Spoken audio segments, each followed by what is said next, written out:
च्या तासिकेत आपण वसंत आबाजी डहाके यांची समुद्र कोंडून पडलाय ही कविता अभ्यासू.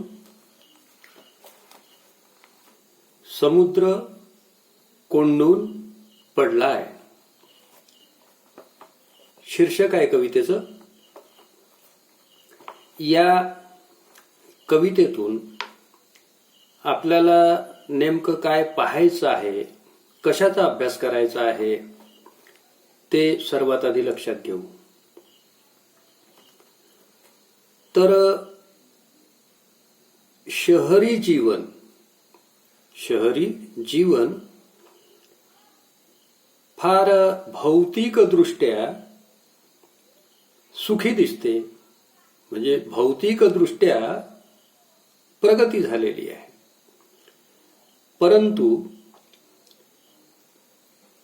भौतिकदृष्ट्या जरी ही प्रगती प्रचंड झालेली असली तरी दुसरीकडे मानवी जीवनमूल्य पायदळी तुडवल्या जात आहेत. माणुसकी हरवत चाललेली आहे. बालकांचं बालपण खुंटायला लागलेलं आहे. तर याबद्दलची खंत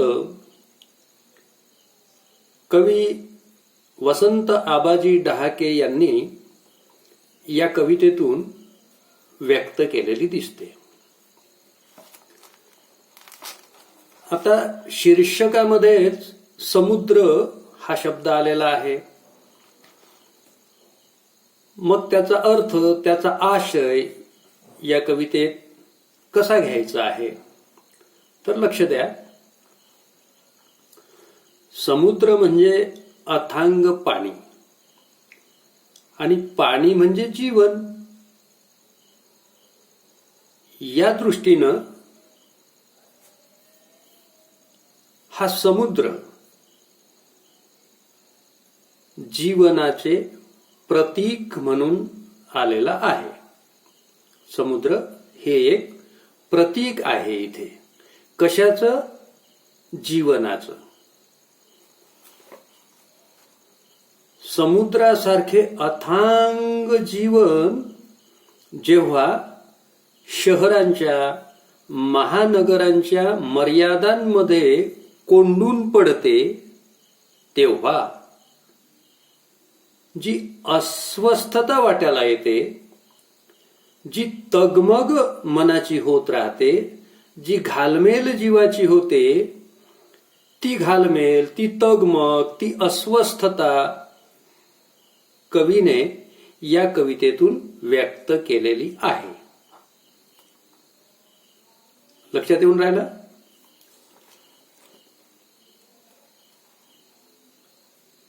खेळायला, बागडायला अंगण नसणाऱ्या उत्तुंग इमारतींमध्ये बालपण कसं आक्रसून राहिलेलं आहे, ते कसं खुज होत चाललेलं आहे ते स्पष्ट केलेलं आहे. त्यासोबतच वाहनांसोबत रस्त्यांवर अथवा रेल्वे स्टेशनवरच्या छोट्याशा बाकावर झोपेसाठी बालकांना आश्रय घ्यावा लागत आहे. शहरी जीवनातलं हे आहे. आणि शहरातल्या ह्या अशा गोष्टी पाहून मग हा समुद्र अस्वस्थ होऊन जातो. त्या अस्वस्थतेचं चित्रण कवीनं या कवितेतून केलेलं दिसते. मोठी मंडळी अत्यंत कार्यव्यस्त आपापल्या कामात मग्न असतात. अशा या कार्यव्यस्त जगात बालपण मात्र अधिकाधिक बकाल भकास होत चाललेला आहे. बाल्यावस्था यामधली बालपणाची जी गोष्ट आहे, जे बालपण आहे, बालपणातला नैसर्गिक आनंद आहे, तो हरवत चाललेला आहे. त्यामुळे कविमन अधिकच व्यथित झालेलं आहे.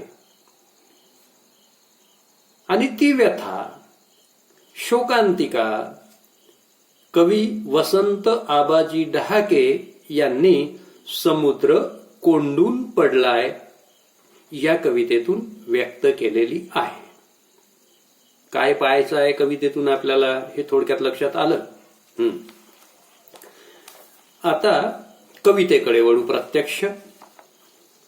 पहा, समुद्र कोंडून पडलाय गगनचुंबी इमारतींच्या गजाआड.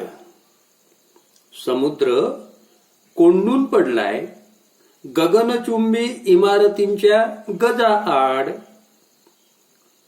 तो संत्रस्त वाटतो संध्याकाळी. तो संत्रस्त वाटतो संध्याकाळी. पिंजारलेली दाढी, झिंजा, हताशपणे पाहत असतो समोरच्या 32व्या मजल्यावरील मुलाकडे, ज्याचं बालपण उंचच उंच पण अरुंद झालंय आणि त्याची त्याला कल्पनाच नाही. समुद्राच्या डोळ्यात थकव्याचं आभाळ उतरत येतं आणि शिणून तो वळवतो डोळे. इमारतीच्या पलीकडच्या रस्त्यावर थकलेल्या माणसांचे पाय, बसची चाकं. समुद्र अस्वस्थ होऊन जातो शहराच्या आयुष्याच्या विचाराने. समुद्र अस्वस्थ होऊन जातो शहराच्या आयुष्याच्या विचाराने. तेव्हा तो मनातल्या मनातच मुक्त होऊन फिरू लागतो शहरातल्या रस्त्यांवरून, वस्त्यांमधून. उशिरापर्यंत रात्री तो बसलेला असतो स्टेशनवरल्या बाकावर एकाकी, समोरच्या रुळावरील रहदारी पाहत, हातावर डोकं ठेवून अर्ध मिटल्या डोळ्यांनी. त्याला आठवतं त्याच्या शेजारी पाय मुडपून कसबस झोपलेलं एखादं मूल, ज्याचं बालपण स्टेशनवरल्या बाका एवढं. आणि त्याची त्याला कल्पना असावी किंवा नसावी. समुद्र खिन्न हसतो. समुद्र खिन्न हसतो आणि शिनलेल्या पापण्या मिटून घेतो. त्याला काळजी वाटते. त्याला काळजी वाटते साऱ्यांच्याच बालपणाची, वयस्कांच्या शहरातील. त्याला काळजी वाटते साऱ्यांच्याच बालपणाची, वयस्कांच्या शहरातील. कठीण आहे कविता, नाही? मुक्त छंदात उतरलेली लिहिलेली ही कविता आहे. मुक्त छंद आहे इथे. तर पाहू मग काय अर्थ आहे, प्रतिमा कशा आलेल्या आहेत, त्यातून आशय कसा व्यक्त होऊन राहिलेला आहे. तर पहा मग. समुद्र कोंडून पडलाय. कशाने, कुठे कोंडून पडलाय? गगनचुंबी इमारतींच्या गजाआड कोंडून पडलाय. कोंडणे हा शब्द समजते का? बंदिस्त करणे. बंदिस्त करणे. आता हा समुद्र कोंडून पडलाय. कशामुळे कोंडून पडलाय? तर या समुद्राच्या किनाऱ्यावरती गगनचुंबी उंचच उंच, प्रचंड उंच असलेल्या, जणू गगनाचं चुंबन घ्यायला निघालेल्या, म्हणजे एवढ्या उंच असा त्याचा अर्थ, गगनचुंबी. तर अशा उंचच उंच इमारतींच्या गजाआड हा समुद्र कोंडून पडलाय. आणि समुद्र म्हणजे काय? तर हे आहे जीवन. पण कुठलं जीवन आहे हे? हे महानगरांमधलं जीवन आहे, हे शहरांमधलं जीवन आहे.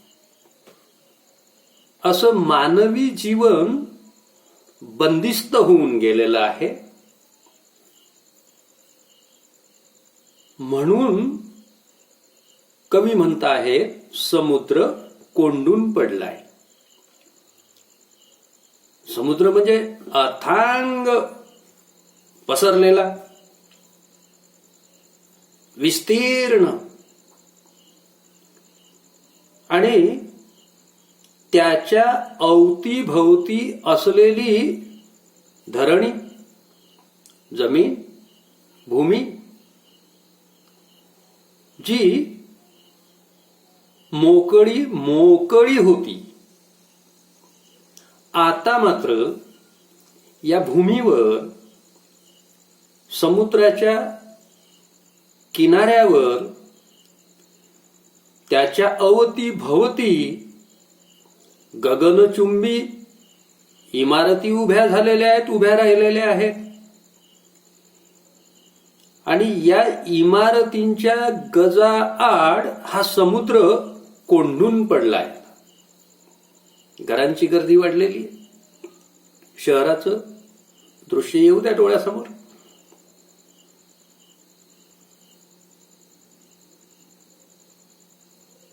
आता असा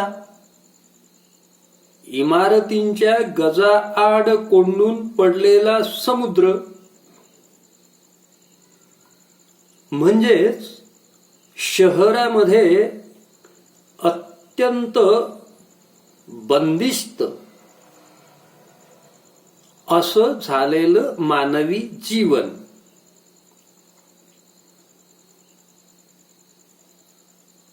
त्या जीवनाला, त्या जगण्याला आलेल्या ह्या मर्यादा आहेत. एकीकडे इमारती उंच उंच वाढून राहिलेल्या आहेत. हे शहराच्या भौतिक प्रगतीचं लक्षण आहे. आम्ही थेट उंची गाठू लागलेलो आहे. आम्ही म्हणजे शहरवासी. पण दुसरीकडे आमची नाळ या मातीशी जी जुडलेली असायला पाहिजे ती तुटलेली आहे. आम्ही आकाशाचा वेध घेऊन राहिलो. आकाशाला गवसणी घालण्याचा आम्ही प्रयत्न करतो. आकाशाला कवेत घेण्याचा आम्ही प्रयत्न करतो आहोत. पण हे करत असताना आमचे मातीवर असणारे पाय ते मातीला सोडून गेलेले आहेत. ही परिस्थिती कवीला गंभीर वाटते. अशा पद्धतीनं निसर्गावर सुद्धा आम्ही हक्क बजावतो आहोत. निसर्गालाच आम्ही आव्हान देत आहोत.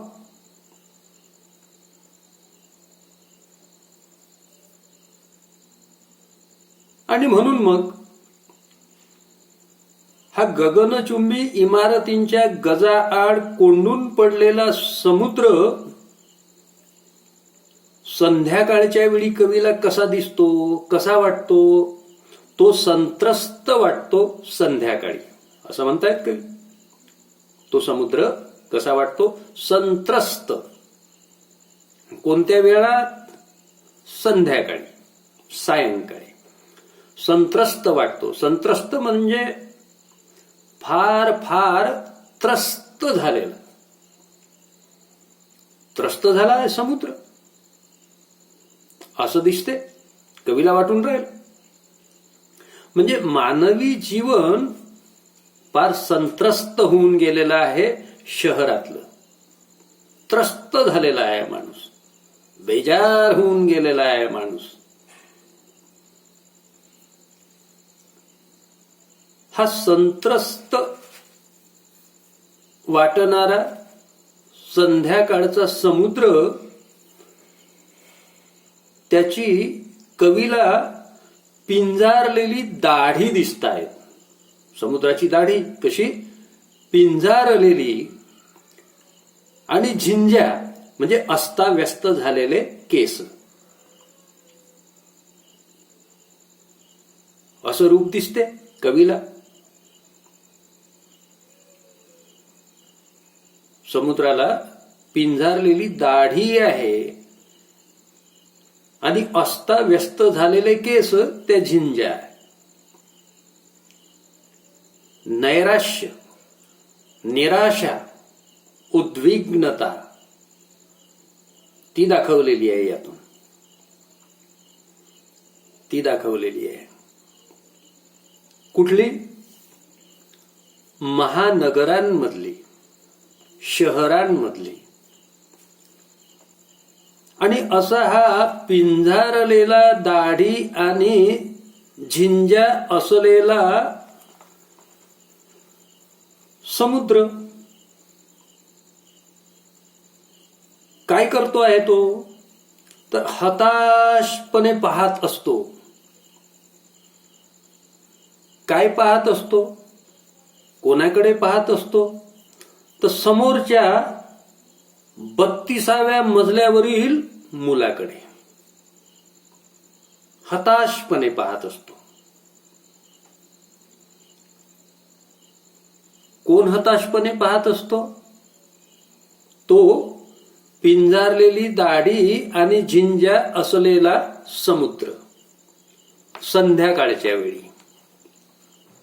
हताश, अगदी हतबल झालेला, निराशेनं ग्रासलेला असा हा समुद्र समोरच्या काठावरच्या किनाऱ्यावर असलेल्या इमारतीकडे. कशा इमारती? त्या गगनचुंबी. त्या समोरच्या इमारतीतील 32व्या मजल्यावर एक मुलगा दिसतो आहे, एक बालक दिसतो आहे. त्या मुलाकडे पाहतोय. कोण पाहतो? तर तो समुद्र. म्हणजे मानवी जीवन शहरातील हताश झालेलं आहे. एकीकडे ती भव्य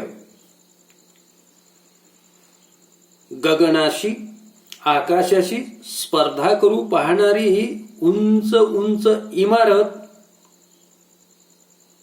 आणि त्या इमारतीत तो मुलगा दिसतो 32व्या मजल्यावर. आता एकीकडे इमारत गगनचुंबी आणि मुलगा मात्र त्या 32व्या मजल्यात बंदिस्त झालेला आहे. त्याचं बालपण, त्यावर मर्यादा आलेली आहे. ना अंगण, ना मैदान. इमारती झाल्यात हो, फार श्रीमंती थाटातल्या. बंगले आले, भरपूर आहे. पण या घरांना आवश्यक असणारं अंगण मात्र हरवून गेलेलं आहे. अंगण हरवलं.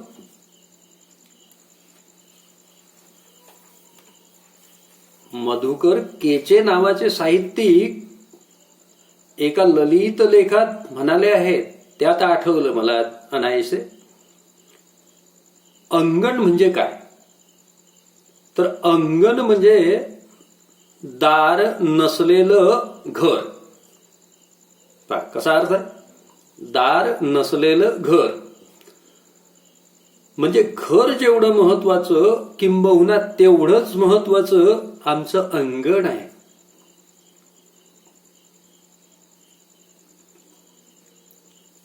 ग्रेस आठवतात मला, कविवर्य ग्रेस. अंगणात गमले मजला, संपले बालपण माझे. अंगण किती महत्वाचं आहे. पण ते अंगण हरवलेत, इमारती नुसत्याच वाढल्या.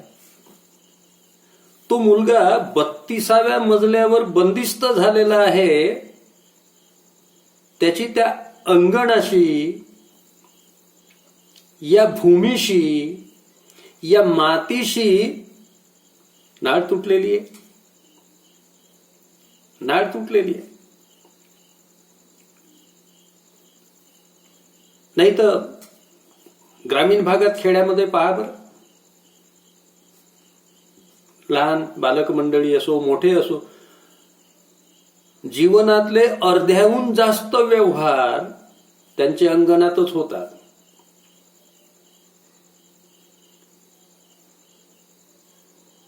तुम्हाला हिवाळा असला की आमच्या ग्रामीण भागात शाळेत जाणारे ते लहान मुलं सकाळच्या वेळात गोनपाट टाकून अंगणात अभ्यास करत बसलेले दिसतात. अंगण हा मानवी जीवनातला अविभाज्य घटक आहे आणि तोच हरवला आहे इथे. तोच हरवला आहे. बालपण मग खुज होणार नाही का? त्या चार भिंतीच्या आत मग असेल ना त्यांच्याकडे खेळायची साधनं असतील, रिच महागडे असतील, पण त्यापासून नैसर्गिक आणि बालसुलभ असा निर्मळ आनंद नाही मिळू शकत. त्याला पारखे झालेले आहे बालक. कुठले? महानगरांमधले.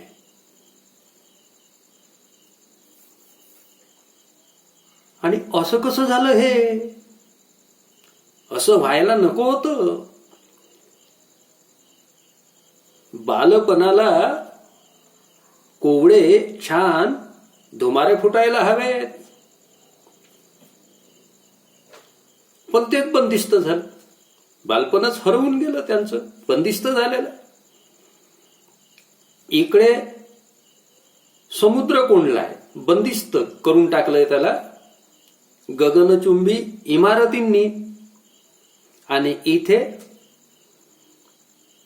बालकाला बंदिस्त झालेलं पाहतो आपण इमारतीतच. अहो, दरवाजे बंद संस्कृती आली महानगरांमध्ये. 24ही तास, रात्र न दिवस दरवाजा बंद.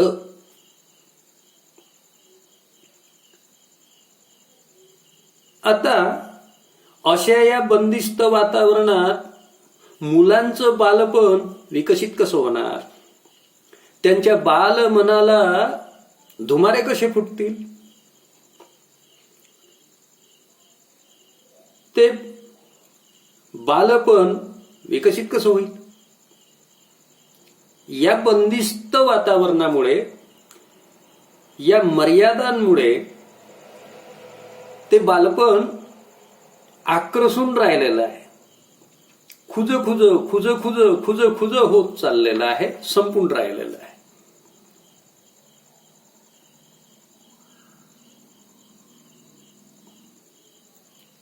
कवीला त्याची चिंता वाटते, हे असं घडून राहिलं. आणि म्हणून ते समुद्राच्या माध्यमातून, समुद्राला प्रतीक घेऊन ते मांडून राहिले आहेत, व्यक्त करून राहिले आहेत कवी आपल्या भावना. तर अशा पद्धतीनं हा संध्याकाळचा संत्रस्त वाटणारा समुद्र हताश होऊन गेलेला आहे, निराश होऊन गेलेला आहे. हे असं जगणं पाहून शहरातलं,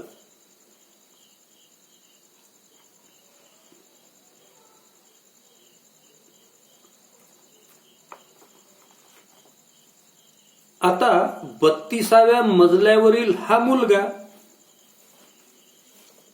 त्याच्याबद्दल कवी मनाला काय वाटते? ज्याचं बालपण उंचच उंच पण अरुंद झालंय. आणि विशेष म्हणजे त्याची याला कल्पनाच नाही, त्याच्या ध्यानीमनीही नाही, त्याच्या गावीही नाही काही ह्या गोष्टी. काय होऊन राहिलं हो? बालपण उंचच उंच, भौतिकदृष्ट्या उंच आता आहे. भौतिकदृष्ट्या त्या इमारती उंचच उंच, टोकदार पण निमुळत्या होत गेलेल्या.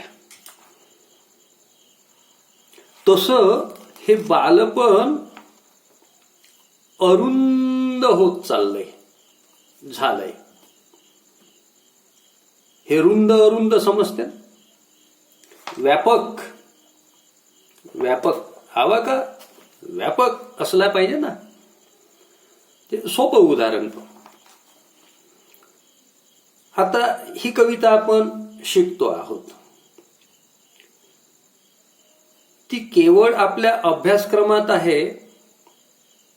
आणि मग परीक्षेचा विचार करून, गुणांचा विचार करून या कवितेकडे पाहणं, हा दृष्टिकोन व्यापक झाला का? हा मर्यादित झाला, मर्यादित झाला. सिलेबस मध्ये आहे हा वेगळा भाग, पण त्या कवितेकडे पाहताना केवळ ही कविता आपल्याला छान समजली पाहिजे आणि पूर्णच्या पूर्ण गुण आपल्याला या कवितेवर विचारलेल्या प्रश्नावर मिळाले पाहिजेत, हा अत्यंत मर्यादित दृष्टिकोन झाला. पण या कवितेतलं बालपण कसं हरवत चाललेलं आहे, त्याचा व्यापकत्वानं विचार करणं, हा समुद्र कसा बंदिस्त झालेला आहे त्याचा जरा आवाका समजून घेणं, वेगवेगळ्या अंगाने व्यापकत्व. तर बालपण कसं उंचच उंच, एकीकडे हे बालपण म्हणजे कुठं उंच उंच इमारतींमध्ये, आपल्या खेड्यात छोटे छोटे कौलारू घर, झोपड्या, पण त्याच्या जोडीला अंगण असते. इथे उंचच उंच बालपण, पण हे बालपण कसं झालं, अरुंद झालंय. म्हणजे प्रचंड मर्यादा पडलेली आहे, त्याला सीमित होऊन गेलेला आहे. बालपणातला अवखळ आनंद, ते जगणं, ते खेळणं, ते नाचणं, ते बागडणं कसं अमर्याद असते. त्याला कुठल्या मर्यादा? पण इथे मर्यादा घातलेल्या आहेत, इथे मर्यादा पडत आहेत. या अर्थानं बालपण आता अरुंद झालंय. महानगरातील बालकांचं, मुलांचं. आणि असं होऊन राहिलं याची त्या मुलाला, त्या बालकाला कल्पनाच नाही. त्याच्या गावीही नाही ही गोष्ट, त्याच्या ध्यानीमनेही नाही. कारण त्यानं अंगणातलं पाहिलं नाही ना, त्याला मातीच दिसत नाही ना, जमीनच दिसत नाही ना, ते दृष्टीआड गेलेलं आहे. वर आहे तो उंची, तो वरच पाहतोय. मग म्हणजे समजून राहिलं काय, वरच पाहतो, उंचावर आहे, उंची आहे.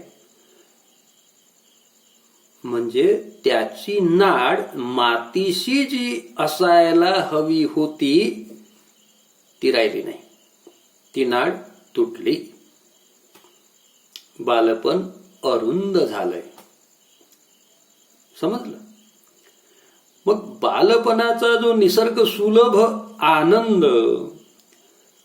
अवखळ निर्मळ आनंद जो भेटायला पाहिजे, जो अनुभवता यायला पाहिजे, तो त्याला अनुभवताच येत नाही.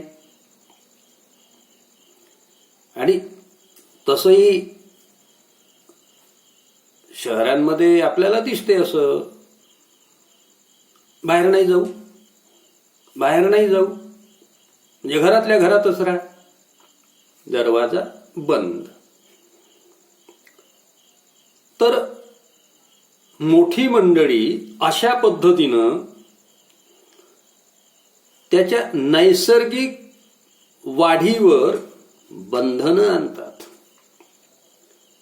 मग बालपण फुलारेल कसं? बालपणाला नानाविध धुमारे फुटतील कसे? अरुंद झालंय.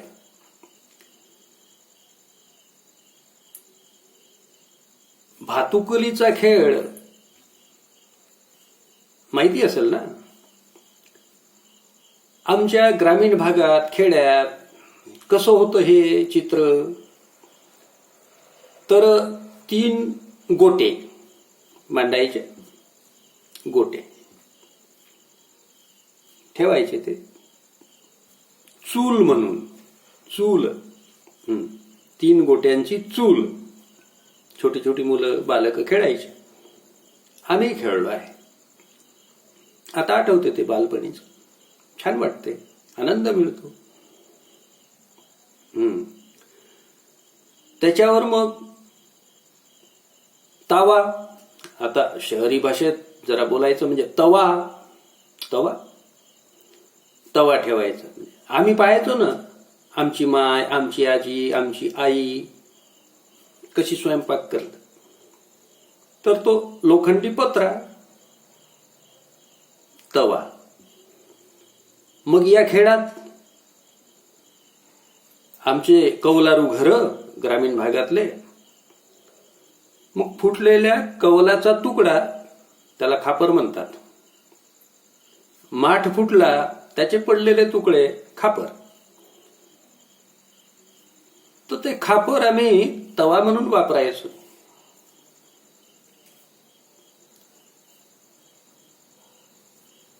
आणि वेगवेगळी वेल, वेली अवतीभवती परिसरात, त्यांची मोठी मोठी पानं ती तोडून आणायची.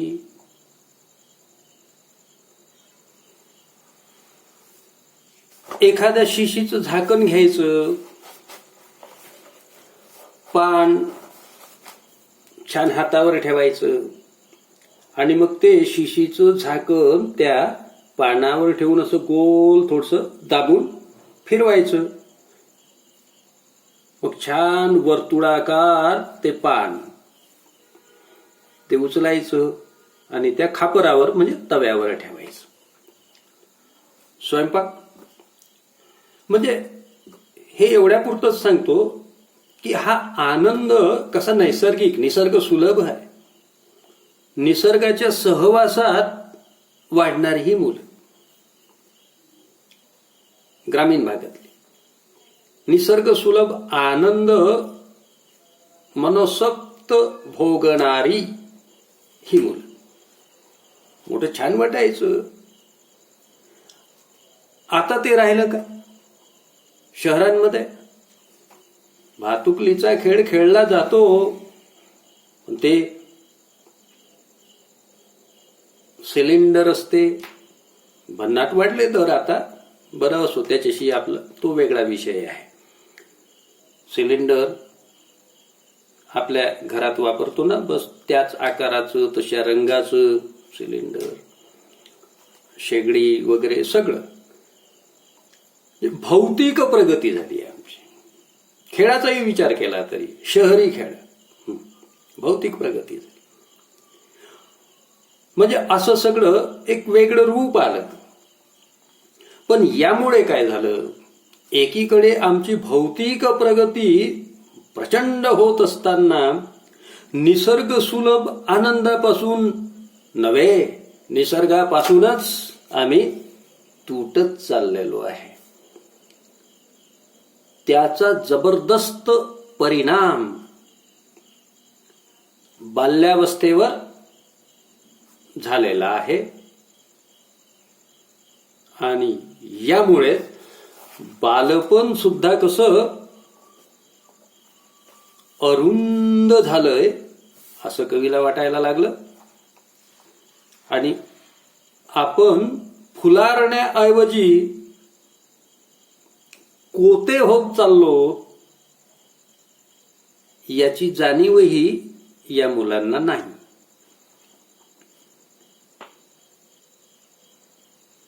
समुद्राच्या डोळ्यात थकव्याचं आभाळ उतरत येतं. हे असं पाहून पाहून पाहून पाहून या समुद्राचे डोळे थकून जातात. आता बालकाचं रूप पाहून थकावं का? थकावं का? पण कवी म्हणतोय थकव्याचं आभाळ उतरते डोळ्यात. वास्तविक थकवा दूर व्हायला पाहिजे बालरूप पाहून. त्यांचं नैसर्गिक हसणं खेळणं पाहून. पण नाही, काय झालं? थकव्याचं जणू आभाळच समुद्राच्या डोळ्यात उतरलं. म्हणजे डोळे पार थकून गेले हे दृश्य पाहून.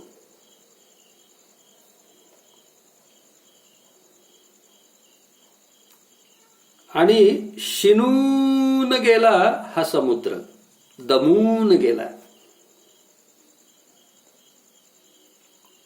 म्हणून मग तो म्हणजे समुद्र वळवतो डोळे, डोळे वळवतो त्या दृश्यावरून, डोळे नजर दुसरीकडे टाकतो. मग आता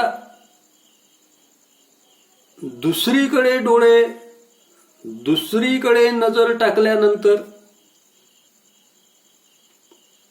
तिथे तरी काय दिसते? मग प्रसन्न होण्यासारखं दिसते का? पहा,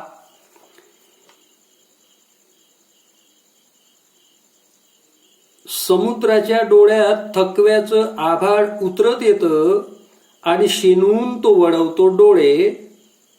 इमारतींच्या पलीकडच्या रस्त्यावर थकलेल्या माणसांचे पाय, बसची चाकं, असं दिसतं दृश्य.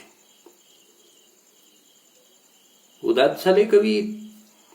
समुद्र दमून गेलाय सगळं पाहून पाहून. चिंताक्रांत अवस्था आहे ती. मग आता रस्त्यावर पाहिलं तर काय, घरांकडे पाहिलं, गगनचुंबी इमारतींकडे पाहिलं तर ते तसं दृश्य. आता रस्त्यावरची काय परिस्थिती आहे?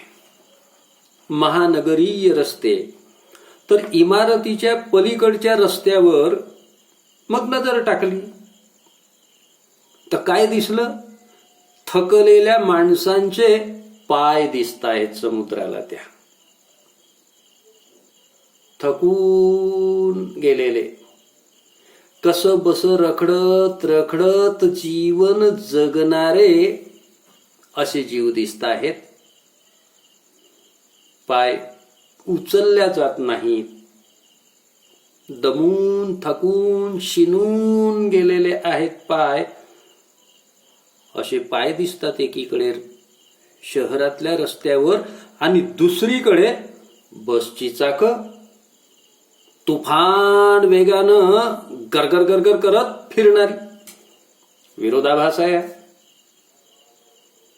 पहा, त्याच रस्त्यावर, कोणत्या? ज्या रस्त्यावर रडत रखडत कसं बस जीवनाचा संसाराचा गाडा पुढे पुढे रेटण्याचा प्रयत्न करणारे पाय दमून गेलेले आहेत, थकून गेलेले आहेत, असे जीव दिसत आहेत, थकून गेलेले पाय आहेत. आणि दुसरीकडे त्याच रस्त्यावर तुफान वेगानं पडणारी बसची चाकं दिसतात, बसची चाकं दिसतात. शहरी जीवनातला हा विरोधाभास आहे. आता हे कसं घ्यायचं? हा तर अर्थच झाला. आशय कसा घ्यायचा मग? तर एकीकडे बसची चाकं हे भौतिक प्रगतीचं प्रतीक आहे, आणि माणसांचे पाय थकलेले, म्हणजे एकीकडे प्रगती आणि दुसरीकडे हे असह्य जीवन जगणारे जीव. कसा ताळमेळ बसवायचा? एकीकडे भौतिक प्रगती वेगानं साधली जात आहे, आणि दुसरीकडे मानवी जीवनमूल्य पायदळी तुडवल्या चाललेली आहेत. अशी ही परिस्थिती